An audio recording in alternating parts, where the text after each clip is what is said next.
लड़खड़ाहट दिखाई दे रही है और ये लड़खड़ाहट बढ़ती चली जाएगी और वे बाबेल हो जाएंगे। बाबेल हो जाएंगे मतलब जिस तरीके से बाबुल जो है उजड़ गया, वैसे ही दुष्टों की युक्तियों के उजाड़ का समय आ गया है। हालेलुया। यही है वचन 27 पद में पढ़ें। अब हमको क्या करना है ये भी तो सोचना पड़ेगा। तब तू उनसे कह, जरा देखना, ये तो अन्य जातियों के साथ हुआ, ये तो अन्य जातियों के साथ हुआ, परंतु जो बाहर के हैं उसके साथ अंदर वालों के लिए भी चेतावनी है। ये अंदर वालों ने यदि परमेश्वर की युक्तियों को बिगाड़ा तो वे भी समस्या में पड़ेंगे। इसलिए संपूर्ण याजकीय समाज को कान धर के सुन लेना चाहिए। स्वार्थवाद और लोभवाद के आधार पर और मैंवाद के आधार पर अपनी सुविधाओं के बटोरने और अपने भविष्य की चिंता करने के कारण यदि आप अपनी बुद्धि को इस्तेमाल करते हुए परमेश्वर की योजना को बहिष्कार करें तो आज बाइबल का परमेश्वर कहता है, जैसे मैं अन्य जातियों को लड़खड़ा दूंगा वैसे ही याजकीय समाज को भी लड़खड़ा दूंगा, क्योंकि उन्होंने सुसमाचार को और उसके अभिषेक और उसकी दया को अपने फायदे का रास्ता समझ करके अपने लाभ के लिए न्याय बिगाड़ते रहे, कलीसिया और सिद्धांतों में मिलावट लाते रहे। इन समयों के अंदर बाइबल का परमेश्वर कहता है उन्हें भी लड़खड़ाने के लिए परमेश्वर की तलवार चलेगी। 27 तब तू उनसे कहना, सेनाओं का यहोवा जो इज़राइल का परमेश्वर है वो यूं कहता है, पियो और मतवाले हो, छठ करो, गिर पड़ो, फिर कभी न उठो, क्योंकि यह उस तलवार के कारण होगा जो मैं तुम्हारे बीच में चलाऊंगा। याद रखें, इन समयों में परमेश्वर की सलाह नहीं मानने वालों के लिए अब आने वाले समयों में किसी प्रकार का कोई भी चांस नहीं रहेगा कि वे उठ करके खड़े होकर परमेश्वर की योजना को अब बेहतर रीति से समझकर अपने जीवन के अंदर काम में लाएं। क्योंकि जब परमेश्वर ने अनुग्रह दिया था तब हमें समय के पहले अपनी चाल चलन को बदलकर अपने परमेश्वर के पास आ जाना चाहिए था, परंतु हमने परमेश्वर की योजना को नहीं समझा, अपनी अकल और बुद्धि चलाते रहे, अपनी समझ और अपनी युक्तियों को काम में लाते रहे। ऐसे समय में परमेश्वर की तलवार यदि वह अन्य जातियों के ऊपर चलेगी तो वह अन्य जातियों के साथ साथ कलीसिया के अंदर में जो सिद्धांत को बिगाड़ करने लगे, जो कलीसिया को परमेश्वर की योजना से दूर ले जाने चले अपने स्वार्थवाद के कारण, बाइबल का परमेश्वर कहता है उन्हें भी मैं लड़खड़ा दूंगा और वे भी बाबुल के समान, जैसे बाबेल जो है वो निष्क्रिय हो गया, जैसे कि उन्होंने बाबुल का गुंबद बनाना बंद कर दिया, उनका मकसद अधूरा हो गया और वे परमेश्वर की योजना के अनुसार इधर उधर फैलकर संपूर्ण पृथ्वी में चले गए। और उन्होंने एका करके कि हमको पृथ्वी में इधर उधर जाना ना पड़े, हम यहीं रह जाएं और यहीं बस जाएं, उनकी उन युक्तियों को जो बौद्धिक थी, जिस पर अंधकार की सत्ता का प्रभाव था, प्रभु ने उनकी मंजिल को तोड़ दिया। And that's going to be happen. इन समयों में परमेश्वर अपने आने से पहले, अपने बेटे को धरती पर भेजने से पहले ज्यादातर लोगों को छीन करके झूठे सिद्धांतों से, बिगड़े हुए जीवन से, दुष्ट आत्माओं की रीतियों और नीतियों से अलग करके वह परमेश्वर अपने बेटे यीशु के सामने खड़े रहने के योग्य कलीसिया को बनाने की मनसा ठान के रखा है। 32 पद, सेनाओं का यहोवा यूं कहता है, देखो विपत्ति एक जाति से दूसरी जाति में फैलेगी। अब अन्य जातियों के लिए सुन लो, विपत्ति एक जाति से दूसरी जाति में फैलेगी और बड़ी आंधी पृथ्वी की छोर से चलेगी। एक बड़ी आंधी पृथ्वी के छोर से चलेगी। उस समय यहोवा के मारे हुओं की लोथें पृथ्वी को एक छोर से दूसरे छोर तक पड़ी रहेंगी, जिसके लिए कोई रोने और पीटने वाला न रहेगा। इसका मतलब है मरने वालों की तादाद इस तरीके की होगी कि उसको दफन करने का मौका नहीं मिलेगा।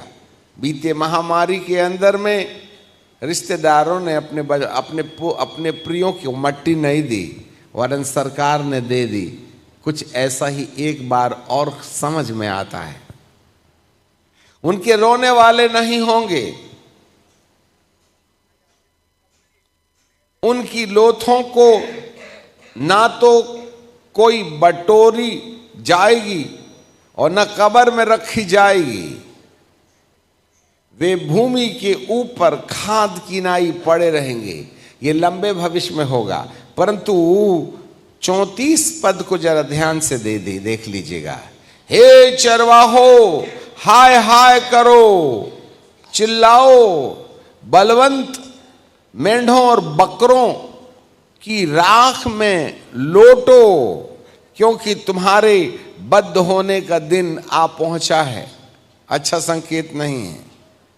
हे चरवाहो, हाय हाय करो, चिल्लाओ, और हे बलवंत मेंढो, बकरों राख की बकरों की राख में लोटो, क्योंकि तुम्हारे बद्ध होने का दिन आ पहुंचा है।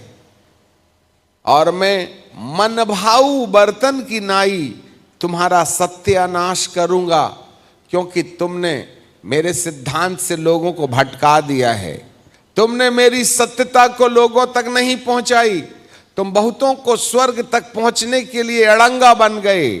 तुम्हें जो जवाबदारी मैंने दी थी कि तुम मन फिरा करके अपनी चाल चलन के बदलाव पर चिंतन करते, परंतु तुमने इस बात पर ध्यान नहीं दिया, इसलिए मैं ये बागडोर तुमसे छीनने पर हूं।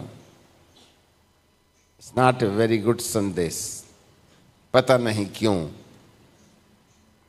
प्रकाशित वाक्य की किताब और उसका 16वां अध्याय और उसका 3रा पद, तब इसके बाद हम अपनी तैयारी की ओर चलेंगे। यह भविष्यवाणी को सुन लीजिएगा। प्रकाशित वाक्य की किताब 16वां अध्याय 3रा पद, अब जरा देखिएगा। और दूसरे ने अपना कटोरा समुद्र पर उंडेल दिया और वह मरे हुओं का सा समुद्र पर आन पड़ने वाली है। दूसरे ने अपना कटोरा समुद्र पर उंडेल दिया और मरे हुओं का सा लहू बन गया, और समुद्र में का हर एक जीवधारी मर गया। ये समुद्र के ऊपर विपत्ति के संकेत मिल रहे हैं। आगामी भविष्य में समुद्र के अंदर बड़ी हलचल दिखाई देगी। बीते दिनों में भी अरबों मछलियां मर के समुद्र के किनारे आ गईं। ऐसे कुछ संकेत यदि भविष्य में दिखाई देने लगें तो मान के रखना कि समुद्र के ऊपर भी परमेश्वर की तलवार चल रही है। यह केवल एक सिग्नल होगा अंत का। मेरे प्रियो, अब हम क्या करें? 5वें पद में आ जाएं। यिर्मयाह के 25:5 में, अपनी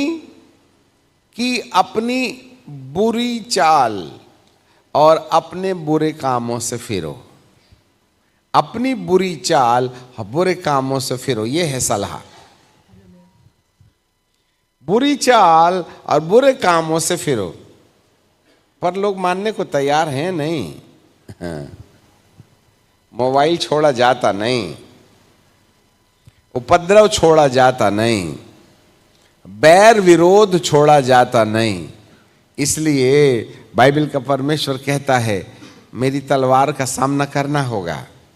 अब हम जो समझ पा रहे हैं वो क्या करें? अपनी अपनी बुरी चाल और अपने अपने बुरे कामों से फिरो। तब जो देश यहोवा ने प्राचीन काल से तुम्हारे पितरों को और तुमको सदा के लिए दिया है, उस पर तुम बसो। इसका मतलब है अब प्रभु यीशु मसीह अपने तैयार लोगों को शांति दे रहे हैं, तसल्ली दे रहे हैं कि अब तुम्हें मैं पूर्वजों के साथ बांधी हुई उस प्रतिज्ञा की देश की वादियों में ले जाने के लिए मध्य आकाश में आने वाला हूं। The second coming of Christ. तो हमको उसके आगमन के लिए तैयारी कैसी करनी चाहिए? इसलिए यहां लिखा है अपने कामों से फिरो। तो कैसे फिरेंगे?